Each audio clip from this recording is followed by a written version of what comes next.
اسی ویڈیو کے اندر پڑھیں گے کہ مستعمل پانی کون سا ہے۔ تو آئیے شروع کرتے ہیں، پڑھتے ہیں۔ اگر بے وضو شخص کا ہاتھ یا انگلی کا پورا ناخن اس میں ڈل جائے پانی میں تو وہ کیا ہوگا؟ مستعمل ہو جائے گا۔ اگر آپ کا ناخن یا بدن کا کوئی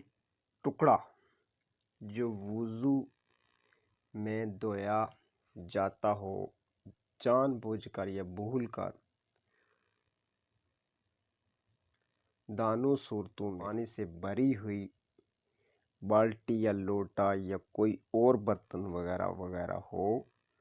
اس میں پڑ جائے تو پانی مستعمل ہو جائے گا۔ مستعمل کا مطلب ہے استعمال شدہ پانی،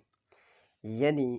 جو پانی آپ کے خشک ہاتھ لگانے سے یا ہاتھ کو ٹچ ہونے سے یا انگلی کا ٹچ ہونے سے پانی مستعمل ہو جاتا ہے، وہ پانی استعمال شدہ ہوتا ہے، اس کر پاتے کیونکہ وہ استعمال ہو جاتا ہے۔ ہاں، اگر آپ کا ہاتھ گیلا ہے، تر ہے،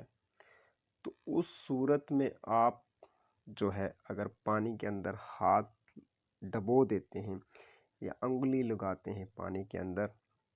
ڈبوتے ہیں، تو اس صورت میں آپ کا جو ہے پانی غیر مستعمل ہوگا، وہ پانی استعمال شدہ نہیں ہوگا، تو اس سے آپ جو ہے نماز کا وضو کر سکتے ہیں۔ مستعمل کا مطلب یہی ہے کہ استعمال شدہ ہو گیا، اب وضو اور غسل کے لائق نہ رہا۔ اسی طرح جس پر غسل فرض ہو، اس کے جسم کا کوئی بے دھلا ہوا حصہ پانی سے چھو جائے تو وہ پانی وضو اور غسل کے کام نہ آئے گا۔ ہاں، اگر دھلا ہوا یا آپ کا تر ہو، اگر وہ پانی کے اندر چلا گیا وہ حصہ، تو اس صورت میں آپ کا وضو ہو جائے۔ اس کا مطلب یہ ہوا کہ اگر آپ پہ غسل واجب فرض ہو گیا تو آپ نے غسل کرنے کے لیے، پاک ہونے کے لیے پانی بالٹی میں رکھا ہے، تو کسی کا ہاتھ خشک لگ گیا یا آپ کا اچانک سے بھول سے ہاتھ لگ گیا یا آپ نے کسی جگہ پانی گرم کیا ہے یا کسی ٹپ میں یا کسی جگہ پہ، تو اس کو آپ انگلی سے